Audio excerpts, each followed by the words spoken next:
Vous savez, notre pays est en déclin. On est très peu civilisé et on a dû s'approprier la culture des autres pour progresser.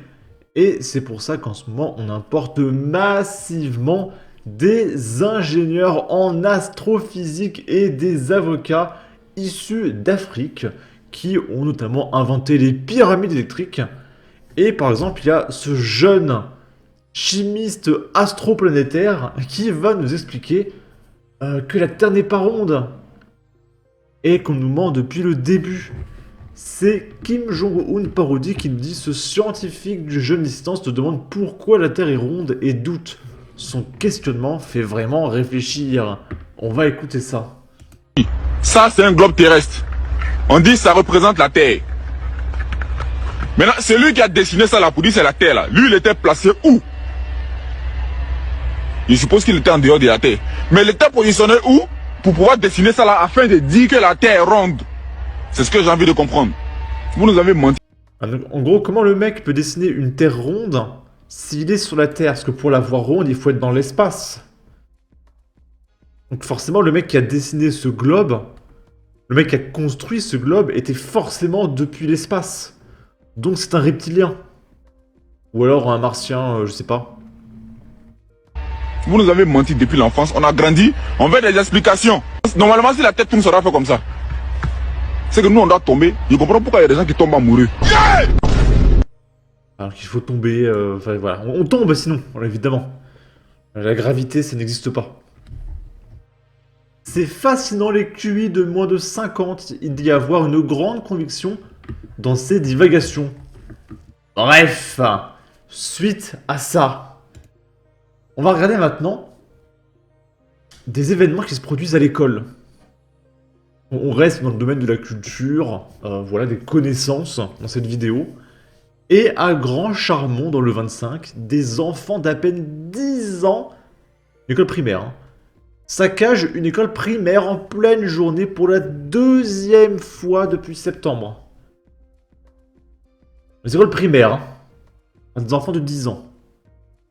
On n'est pas au collège, on n'est pas au lycée, on est vraiment à l'école primaire. Ici, en plein cœur du quartier sensible des Fougères à Grand Charmont, l'établissement a été la cible des vandales, juste avant la rentrée de septembre. Les portes fracassées à l'époque venaient d'être changées, mais il restait à les repeindre.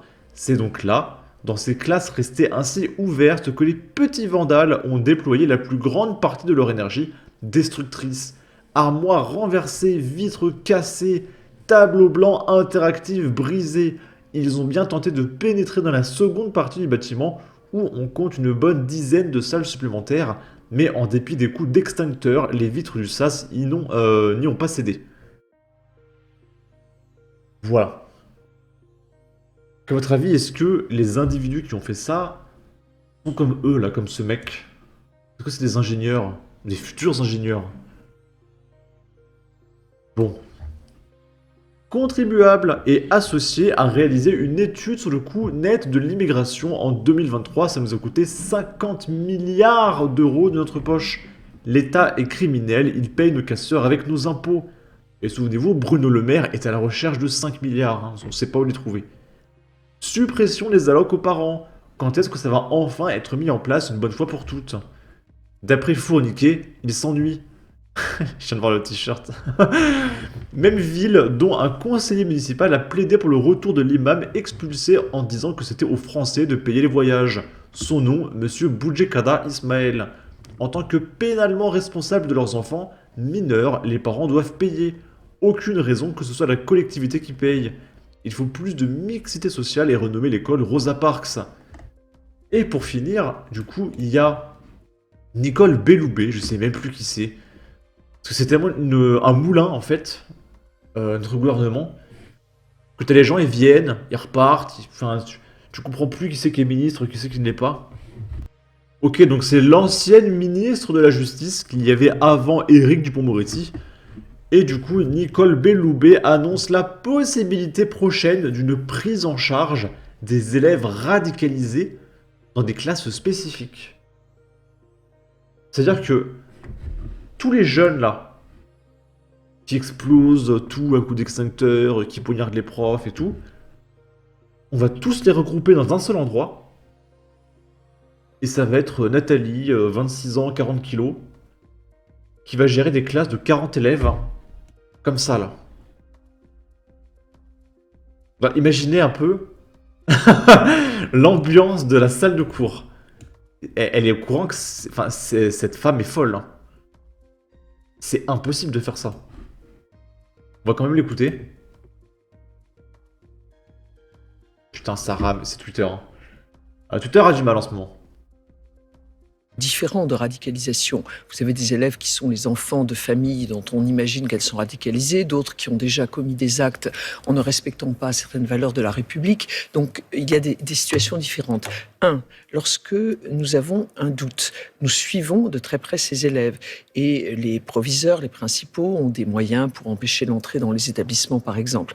2, nous suivons vraiment avec très grande attention leur comportement en classe. S'il y a des difficultés, nous pouvons aller jusqu'à un certain nombre de procédures disciplinaires.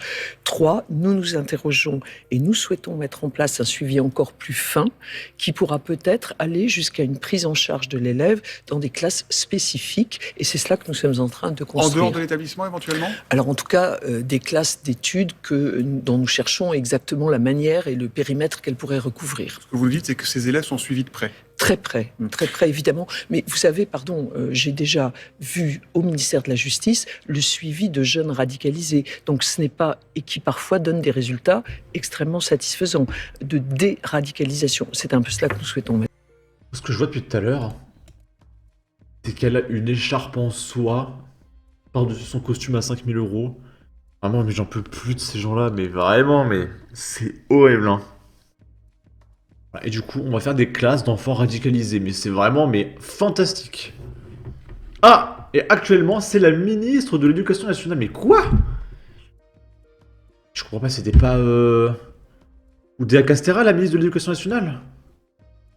Vraiment, expliquez-moi en commentaire, moi je comprends plus, hein. Il y a 12 000 ministres, je comprends pas. Il y a 2 ministres de l'Éducation nationale, à moins que Oudéa Castéra s'est déjà fait expulser. Attendez. Ah bah oui, je suis passé à côté, regardez. Amélie Oudéa Castéra, là, fonction précédente, ministre de l'Éducation nationale et de la jeunesse 2024-2024. On a eu une ministre qui est restée en poste pendant 2 semaines. C'est vraiment un moulin ce gouvernement, c'est incroyable. Ok, bah je suis passé à côté, j'étais pas au courant. D'accord. Ok, donc la nouvelle ministre de l'Éducation nationale, c'est une nana avec des costumes à 5000 € et une écharpe en soie. Ok. Mais attendez, je me pose une question. Du coup, Oudéa Castéra, vu qu'elle a été ministre pendant 2 semaines, est-ce qu'elle a eu le droit à la retraite de ministre? Genre, est-ce que actuellement, parce qu'elle a été ministre pendant 2 semaines, elle a le droit de toucher 15 000 € par mois d'ancien ministre? Franchement, je suis persuadé que oui, et ça me terrifie. Payé avec vos impôts, hein, évidemment. J'ai voulu lire les commentaires, sauf que ce reportage a été partagé par Télématin, donc c'est un média d'ultra-gauche, et tous les commentaires sont des gauchistes qui disent que la droite c'est pas bien, qu'on crache sur les musulmans. Je comprends pas, le mot musulman n'a pas été prononcé. Donc est-ce qu'ils font de l'amalgame entre élèves en difficulté et radicalisés et immédiatement musulmans? C'est les gauchistes, hein, c'est pas moi qui le dis, d'accord. Du coup on va s'arrêter sur ça. En tout cas, n'hésitez pas à donner votre avis, votre opinion, partagez, likez, commentez, ça aidera au référencement de la vidéo sur YouTube. Abonnez-vous, suivez-moi sur Twitter et à la prochaine pour de futures vidéos. Ciao!